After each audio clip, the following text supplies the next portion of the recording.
sweat the technique.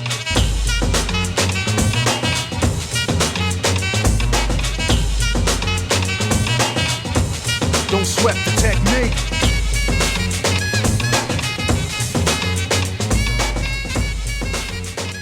Peace, everyone. This is Lauren, aka El Boogie. I'm standing here with. Do you want to be called Louis or Zimad? Zimad. Zimad. Sick graffiti artist and hip hop advocate. We're at 5 Pointz in Queens right now. It's a beautiful day, and Zimad here will be doing a piece pretty shortly, so I have just a few minutes to interview him. Where does Zimad come from? What is his name? Zimad.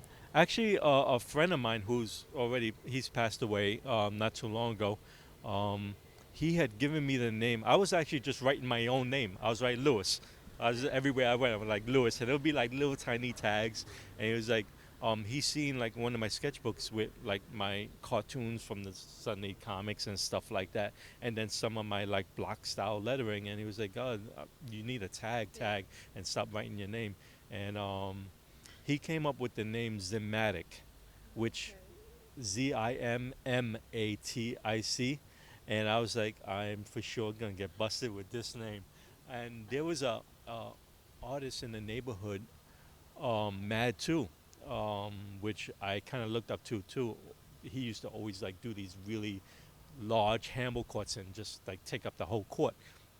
So I kind of like that idea, Mad, and then from the Zimatic, I kind of combined them together to make Zimad, and yeah, so it's kind of like came together, and that was back in '79. Wow. Yeah. How long have you been doing this? I mean, it sounds like your every day is like the first day you've ever painted. Right now, 32 years. This will be my 32nd year painting, and I would say the first 10 years of that was illegal. It was part of the movement, and then I went kind of pro with it. Like started painting for galleries and doing shows, and still doing a little bit of this and that on the side, but like always stood with it. Yeah. And how many times have you painted at 5 Pointz, sir? Ooh, I've been painting at 5 Pointz. I got introduced to 5 Pointz, I would say 2001. Okay. And yeah, it took a lot for me to get me out here because I thought I was going to be set up. I was like a legal building that I could paint whenever I want. I was like, nah. Are you from New York? Did you grow up in New York, or are you from different areas? Oh yeah, born and raised in the South Bronx. Yeah, I love hip hop. I come from a time where I seen it like progress from like when it first started. Before it even came onto a radio, nobody heard of hip hop on the radio. Back then, they was playing disco, and like I used to go to the street jams like almost every weekend. They bring out the turntables in the park and plug in into the light poles, exactly. and then you see another crew come on the other side of the park and set up their equipment. And then there'd be battles, and it's just like crazy. And to see it from that point to where it's at now is amazing. What was your first introduction into, writing? Like, how did you learn that this is what you do and what you're good at? Well, from a young age, my mom used to take from the Bronx, take me and my brother and my sister to Canarsie, where my grandmother had a house. So every Sunday we would go travel down there by train, and it would be like a 2-hour ride on the elevated L train. So I used to see like, and I'm talking about like I was 5-6 years old, but I used to see like tags on the trains. And since it was such a long ride, and I think I was just naturally gifted, because I used to always draw already. Like I used to draw from the comic strips of the Sunday paper and copy it onto paper. And my mom seen that and gave me my first pad. And every Sunday I used to just draw on the 2-hour ride going down there.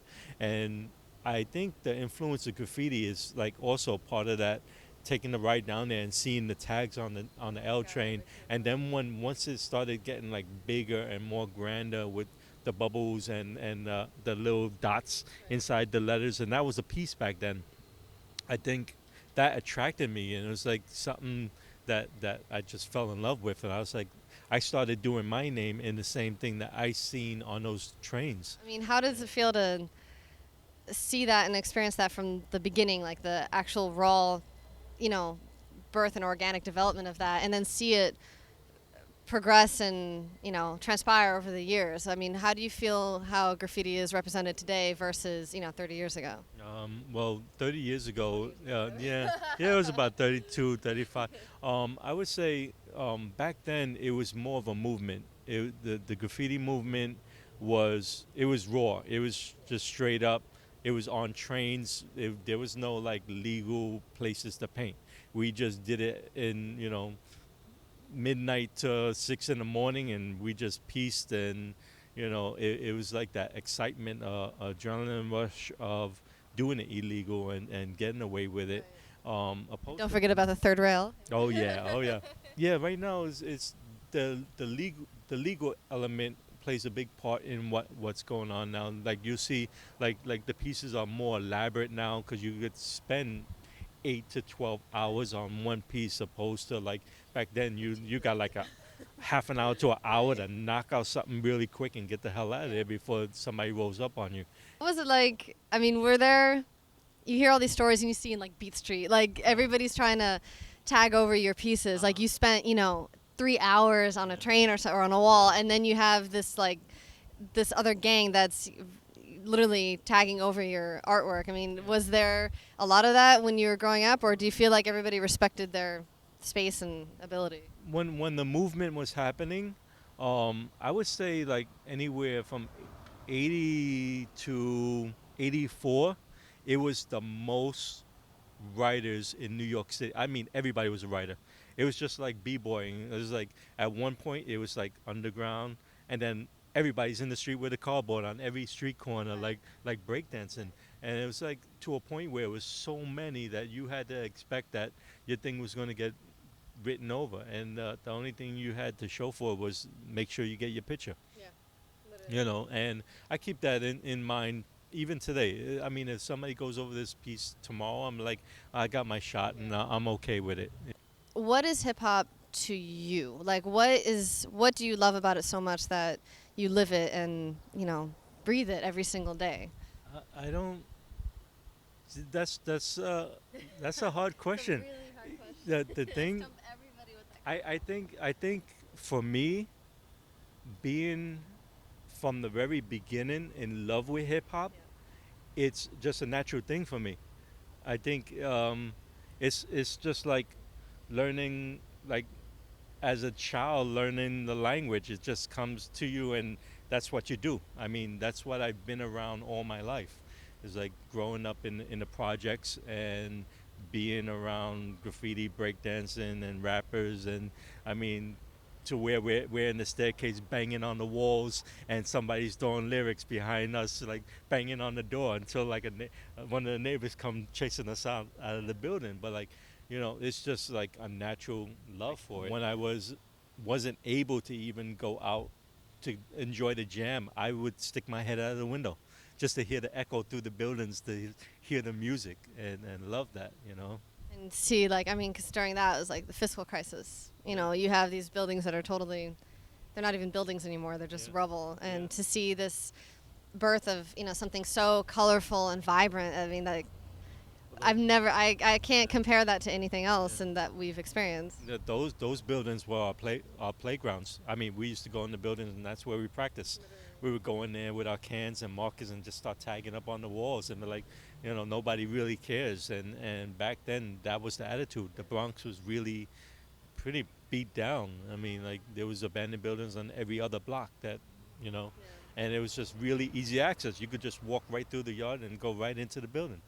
I mean, it was pretty bad, but also it was, like I said before, being a product of that environment. I was used to it, and I wasn't fazed by it. It was like, oh, this is natural. It's an abandoned building, and there's a crackhead hanging out in the doorway there. And it's like, that was natural. I mean, that's what it made it what it is and why it's so unique. When the gallery scene started picking up graffiti artists and showcasing their stuff. I mean, also back then, it was also the production of shirts and stuff that, I mean, everybody's there to make a dollar. I mean, right now I do a little bit of it. I basically tried not to do the graffiti in my paintings. I'm doing the portrait stuff, which I did a portrait of you, which is Peace. Do what you love. I mean, if you love breakdancing, just do it. If you love graffiti, do it. I say never give up on your dream of either becoming a star or just doing it for the love of it. As an artist, would you give advice like, practice a certain style till your fingers bleed, or like, work with your colors? I mean, is there anything as an artist that you would share that you would recommend? Yeah. What I recommend is, well, right now it's much easier now for everybody who's starting out to learn like really quick. There's books out, there's the web. Yeah. You could go on the web and see what somebody's doing in Europe right now, and you could see like all the new styles that are happening, and it's at your fingertips, and you can actually take that and learn from that. I wouldn't say completely copy off Right.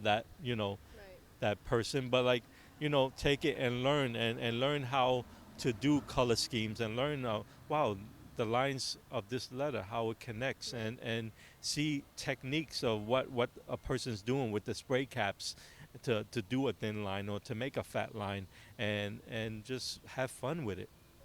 Random question. What do you listen to? Do you listen to anything in particular while you're painting? Like, is there, like, you gotta listen to, Tribe Called Quest while you're painting or something? Is there any group or something you have to be playing on your iPod or stereo? No particular group. I do listen to a lot of 80s hip hop. I love it.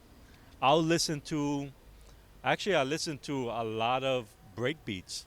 I love just like James Brown and all the old break beats. I listen to a lot, I mean a lot of the 30th anniversary Rocksteady crew. I love that mixtape. It's so good. Shouts to Rocksteady Crew, man. It's like one of the best mixtapes, and I actually got it downloaded in my computer and my iPod, and I got about 3 discs, so I have it available like just to listen to. Well, you've been watching Al Boogie's Video Journal. Been talking with Zimad here. We're about to go into 5 Pointz lot and see him do another piece, an amazing piece. So stick around to watch that. And I guess peace out for now.